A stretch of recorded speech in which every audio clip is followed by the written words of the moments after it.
I realize now that I read this that I already called anarchivic. At the end of her introduction to the generation of postmemory, Hirsch aligns her own critical practice of postmemory with Eve Sedgwick's concept of reparative reading, which Sedgwick defines over against a more hegemonic hermeneutic mode that she calls paranoid reading. I find Hirsch's association of postmemory with Sedgwick's notion of reparative reading apt enough, and I likewise find it helpful to think of the anarchivic orientation as a particular form of paranoid reading. I've already alluded to Lyotard and Agamben as important theoretical voices that, as I see it at least, silence an archive of richly variegated voices, and this, ironically, in the name of the ethical necessity to bear witness to what was erased and to those who were silenced in the Holocaust. But I want here to touch on the person whose work has perhaps most powerfully exemplified an anarchivic approach to the Holocaust, Lanzmann. Before I turn to the anarchivic nature of Lanzmann's project and why it might be apt to think of it as a form of paranoid hermeneutics, however, I should gloss what Sedgwick is getting at with her opposition of paranoid and reparative modes of reading. Sedgwick sees critical paranoia as an epistemology that equates negative affect with truth. The paranoid hermeneutic is rooted in affect, but paranoia as a, quote, theory of negative affects has become so naturalized that it is generally accepted as truth itself. That quote ended, actually. I didn't do a good job of it. Sorry. To have discovered the harrowing pain and violence beneath the surface of history and culture is, within this critical paradigm, to have drilled down to bedrock reality.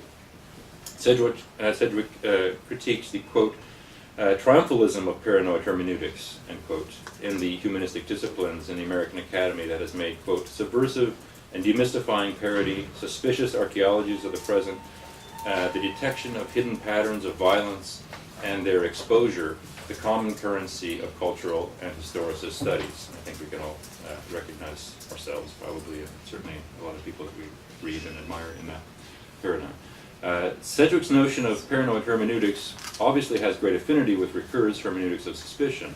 Above all, suspicious and paranoid hermeneutics both elevate their practitioners to a position of mastery over the contingent. Paranoia, for Sedgwick, bears, quote, a rigid relation to temporality, at once anticipatory and retroactive, averse, above all, to surprise, end quote.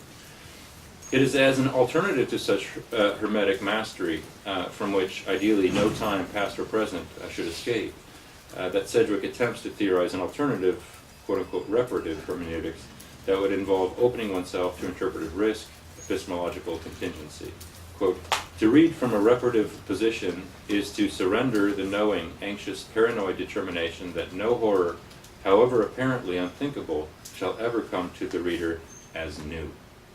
To a reparatively positioned reader, it can seem realistic and necessary to experience surprise, end quote. As I turn now to Lanzmann, I want to underscore one further aspect about Sedgwick's critique of the epistemology of paranoia that arguably illuminates some of the postures Lanzmann adopts. In Sedgwick's analysis, paranoia's pessimism serves a protective function. It is more reassuring to know in advance the doom, gloom, and horror that one will discover than to leave oneself open to surprises. Lanzmann's landmark 1985 film Shoah famously eschews archival footage. Lanzmann interviews victims, perpetrators, and bystanders and deploys intricate stage reenactments to activate their memory, but he never uses historical photographs or film footage, not even to spur or mediate the memory of his interviewees. Even as the images of Lanzmann's film over the past 3 decades have become icons of Holocaust memory in their own right, Shoah operates under the presumption of provoking and capturing traumatic memory in its raw immediacy. In one of the most famous scenes from Shoah, shot in a barbershop in Tel Aviv, Lanzmann interviews Abraham Bamba, who had been made to cut the hair of women before they entered the gas chambers at Treblinka. And anyone who's seen the film will remember this scene, I'm sure. In an interview, Lanzmann says of the moment when Bamba is overcome by traumatic memory, quote, from this moment on, truth became incarnate, and as he relived the scene, his knowledge became carnal, It is a film about the incarnation of truth, end quote. Given Lanzmann's equation of traumatic immediacy with ultimate truth, it is not surprising that he views archival materials as little more than a distraction from, a way of evading an encounter with, this horrible truth. As he states in the same interview, quote, "I have a mass of photos that came from the Institute of the Second World War in Warsaw. They do not mean anything. One had to make a film from life, exclusively in the present tense." Just as for Lanzmann, the presence of the Holocaust archive would only detract from the truth of traumatic memory incarnate, the truth of speech about the Holocaust lies ultimately in the silence by which any such speech is ineluctably haunted.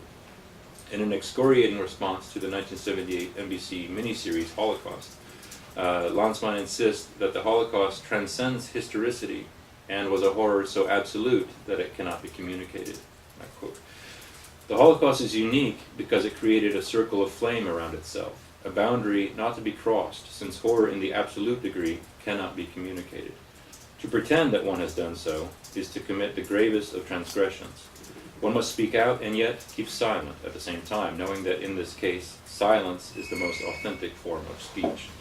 The Hollywood serial transgresses because it trivializes, destroying the unique nature of the Holocaust, the thing that removes it from any comparison, that makes it the worst of all crimes to have been or ever to be committed." Lanzmann's ethically infused epistemological claims become clearer still in his short manifesto, Hier ist kein Warum, Here There Is No Why, and this is taken from, sort of manipulated in ways that are problematic that we don't need to go into here, from Primo Levi's memoir, Survival in Auschwitz, or Is This a Man? And you might also know Dominic Capra's important article, which is sort of the first article kind of critiquing Lanzmann in some ways. I mean, Lanzmann deservedly gets a lot of praise for this incredibly, the most important work of cinema about the Holocaust, absolutely. But Le Capra, in an article also called Here's Kind of takes issue with some of his sort of fixation on trauma, maybe you could say. Consistent with how he understands the Shoah's ultimate truth in terms of absolute unfathomable horror, Lanzmann here also sees the attempt to understand the Holocaust as an absolute obscenity. There is an absolute obscenity in the project of understanding. He has another essay called The Obscenity of Understanding, so this is a common position. Not to understand was my ironclad rule during the years Shoah was in the making. I braced myself on this refusal as on the only possible attitude, at once ethical and operative. Keeping my guard up high, wearing these blinkers, and this blindness itself were the vital conditions of creation. Blindness should be understood here as seeing in the purest form, the only way not to avert the gaze from a reality that is literally blinding. Blindness as clear-sightedness itself. To face the horror head-on, one must renounce all distractions and evasions. Lanzmann's remarkable position is that blindness constitutes the only true and ethical way to look at the absolute horror and radical negativity of the Holocaust, whereas trying to look at and understand the archive of the Holocaust in non-blinded ways is to resort to distractions and evasions. A polemic that erupted between the art historian Georges Didi Ubermann on the one hand and Lanzmann and two of his close colleagues on the other testifies to the fact that we would be mistaken to dismiss Lanzmann's contention that blindness is true seeing and looking, in truth, is blindness, as a mere rhetorical flourish. I've written about this polemic, and I won't say too much about it here, but let me give you just a few highlights. At issue were 4 photographs taken at Auschwitz Crematorium 5 by a member of the Sonderkommando in August 1944 and smuggled out of the camp to the Polish resistance. And I don't have the Didi Ubermann book. I thought I had it in my office here, and I think I have it at my study at home. But there's these 2 of the 4 are reproduced here if you want to see them. They're terrible, but I can send them around. So I'll talk about what they are briefly. So Didi Ubermann published a reading of these 4 photographs in the catalog of the 2001 Paris exhibit, Memory of the Camps, Photographs of Nazi Concentration and Extermination Camps, 1933-1999. Didi Uberman's acknowledgement of these 4 images as photographs of the Shoah, about which a certain, if necessarily incomplete, knowledge is nonetheless possible. His title was Images malgré tout, or images nonetheless, images despite all. German title was Bilder trotz allem. It presented a challenge to Lanzmann's insistence that about the extermination, strictly speaking, there is nothing in the way of archival material. And Didi Uberman was promptly attacked by Gerard Weitzman and Elisabeth Pagnot in lengthy and extremely vituperative back-to-back articles in Lanzmann's, formerly Jean-Paul Sartre's journal Les Temps Modernes. So these pictures are 4 pictures that were taken by, like I said, a member of the Sonderkommando. His name was Alex. I don't know much about him. He was a Greek Jew who was killed 3 weeks after he took these pictures. And 2 of them are taken from inside the gas chamber, and that's why you could take them. They're at the museum, the Auschwitz Museum in Poland, at Auschwitz. And 2 others, then one was taken as he went out and was obviously concealing the camera, and you can see one of them is of women who are either lining up and probably going into the gas chamber soon. And the other one out of the gas chamber is of recently just killed bodies that they dragged out, and this is in the summer of '44. They're killing the Hungarian Jews just an unbelievable rate of 10,000 a day, every day, day after day, and even the horrible machinery of Auschwitz couldn't keep up with the bodies. They had incineration pits, and that's what the pit is there, and outside the crematorium. So, and then there's one other photograph that is just sort of an abstract. It's kind of got some trees, and he couldn't. It testifies, as Didi Uberman reads it, to the fact that you couldn't just walk up and take a snapshot, right? He immediately killed. So he's concealing. And anyway, so Didi Uberman reads these and tries to sort of understand them as events as well as documents. And these 2 kind of surrogates, or at least close associates of Lanzmann, really bitterly attacked this move by Didi Uberman. A clinical psychoanalyst, Weitzman, among other things, diagnosed Didi Uberman as a fetishist in the Freudian sense, for insisting on seeing things in the photographs when il n'y a rien à voir, there is nothing to see. That is, of fetishizing the photographs themselves to compensate for the lack of images of the Shoah or the maternal phallus in the Freudian theory of the fetish, that they aid him in denying. The crux of Pagnot's argument, like Weitzman's charge of fetishism, turns on the play of presence and absence in Holocaust memory and representation. She repeatedly charges Didi Uberman with being ardently determined to gain immediate, tangible access to what is in fact Auschwitz's nothingness. She talks of cet acharnement à bâtir le néant. Didi Uberman, she contended, is determined to fill in rather than face nothingness. Il s'acharne à combler le néant au lieu de l'affronter. In a lengthy response, Didi Uberman points out the massive reversal that occurs in his opponent's thinking, whereby those who look are actually blind. Those who engage the archive destroy memory. Those who see evidence of the genocide deny. Those who see something in photographs fetishistically delude themselves about the fact that there is nothing to see, and so forth. So Lanzmann takes anti-positivism to such an extreme as virtually to eschew any engagement with the archive at all. Rather than inspiring more nuanced approaches to the archive, such radical skepticism toward positivist uses of documents assumes in advance that the only possible relationship one can maintain with the Holocaust archive will be one governed by precisely the sort of unreflective positivism Lanzmann ostensibly wants to combat. As theorists of the archive as varied as Michel de Certeau, Michel Foucault, Arlette Farge, Jacques Derrida, and Paul Ricoeur, among others, have shown, however, the epistemological status of the archive is extremely complex and elusive. Neither the meaning of the archive nor our relationships to those meanings are given a priori or ever once and for all. Rather, they emerge from a process of open-ended intellectual labor.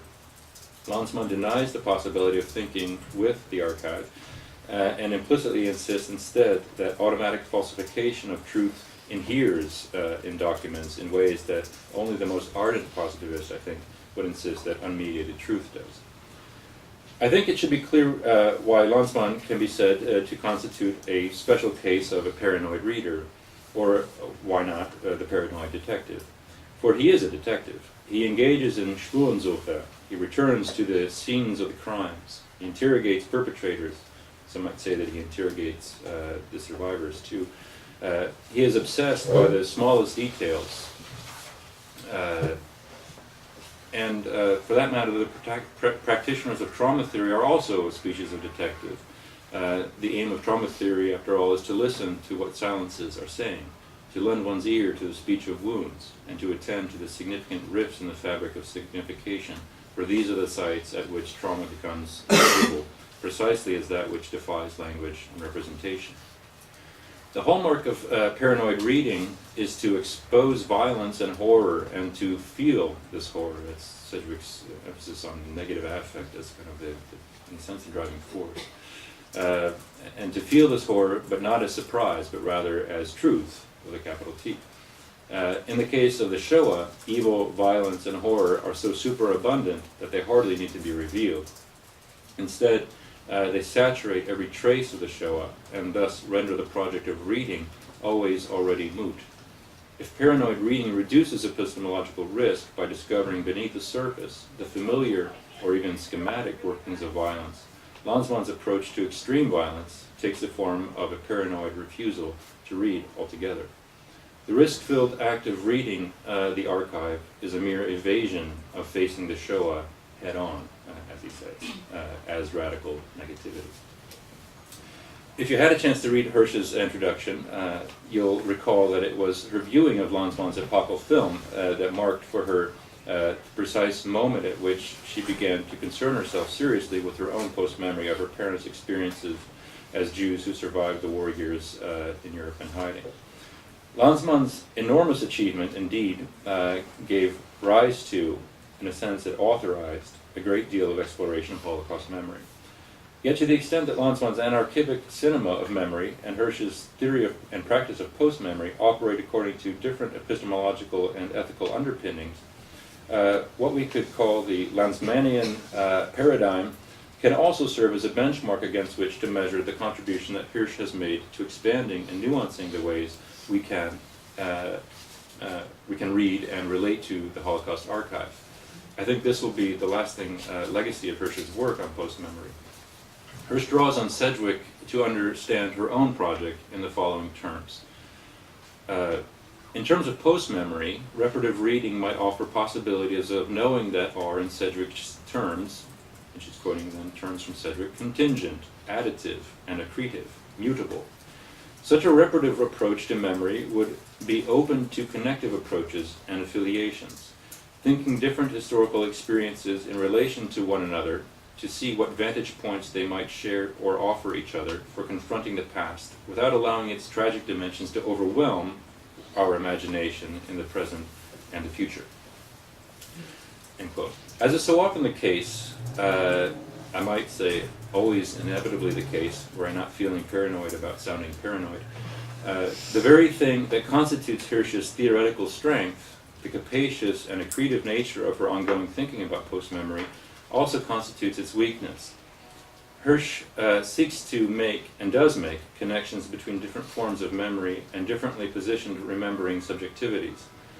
Whereas paranoid hermeneutics pretends to monopolistic possession of true knowledge, these are quotes that Hirsch actually quotes from Sedgwick, monopolistic and true knowledge. Hirsch's post-memory seeks knowledge as always incomplete, sees knowledge as always incomplete, and it remains basically optimistic that it is always possible to accrete new knowledge through sometimes experimental epistemologies. I've tried to argue for seeing links, in fact, between post-memory and surrealism, though I'm not sure that I've actually persuaded anyone to take that connection very seriously. Yet the additive, accretive quality of Hirsch's thinking can also lead to a problematic syncretism. I admit that I sometimes find what I see in Hirsch's mixing of apples and oranges frustrating. I like my theory a little more paranoid than that, I suppose. I suspect that Hirsch, for example, would probably not agree with the need I see to draw a basic distinction between trauma theory and post-memory. certain theoretical positions that have been hugely important for Hirsch's thinking about post-memory, such as Roland Barthes' indexical theory of the photograph, probably familiar, if not we can talk about it, or even his ontology of the photograph, I think it's fair to call it. That theory shares space in her new book with Mary Allen's brilliant critique of photographic indexicality as in fact performative. She talks about the performative index in photography. They're great ideas, but they're also completely compatible with each other. Hirsch is aware, by the way, and very articulate about the coexistence of contrary ideas within her conceptualization of post-memory, and she seems committed to living with that ambivalence and continuing to think with and despite it. Hirsch's openness to contingency and mutability raises a further question on which I'd like to end. How much mutation can a theory and the phenomena with which the theory grapples undergo before they become something qualitatively different? To pose this question differently and more specifically, what is the future of post-memory? Is it generationally bound, as the title of Hirsch's book might suggest, the generation of post-memory? Or will it be helpful to think of generations, plural, of post-memory? The generational dynamics of memory must, of course, also be thought together with changes in the technologies of memory and post-memory. Hirsch has seen analog photography as the privileged medium of post-memory. As photography yields its status as a privileged technology of memory, and other mass media usher in new forms of what Alison Landsberg has called prosthetic memory, or there are compelling theoretical or ethical or perhaps other reasons to continue to call the knowledge we accrete post-memorial. At what point, if ever, does it become necessary to move from addition and accretion to historicization? And I guess that would be the question of it. So thanks. Thank you.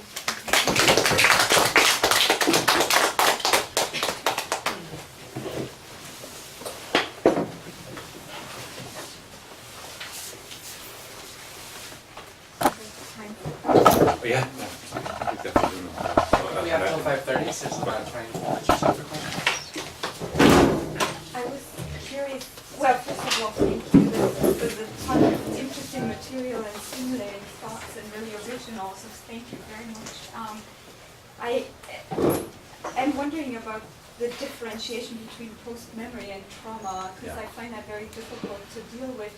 And I have to say, for me, I think they're a lot closer together than what I heard. I think I might be because especially, I mean, it depends on whose post-memory it is, but especially when you're talking about the second and third generation, and I think there are a lot of similarities. I mean, I didn't quite understand, because trauma isn't a complete collapse of representation, otherwise there wouldn't be any Holocaust memoirs ever. So there is some representation, and it has a lot of holes in it. And the same is true for post-memory. It's not successful. I wouldn't call it successful representation necessarily, or that there's even this, depends on how you define success, but there are also so many holes in it.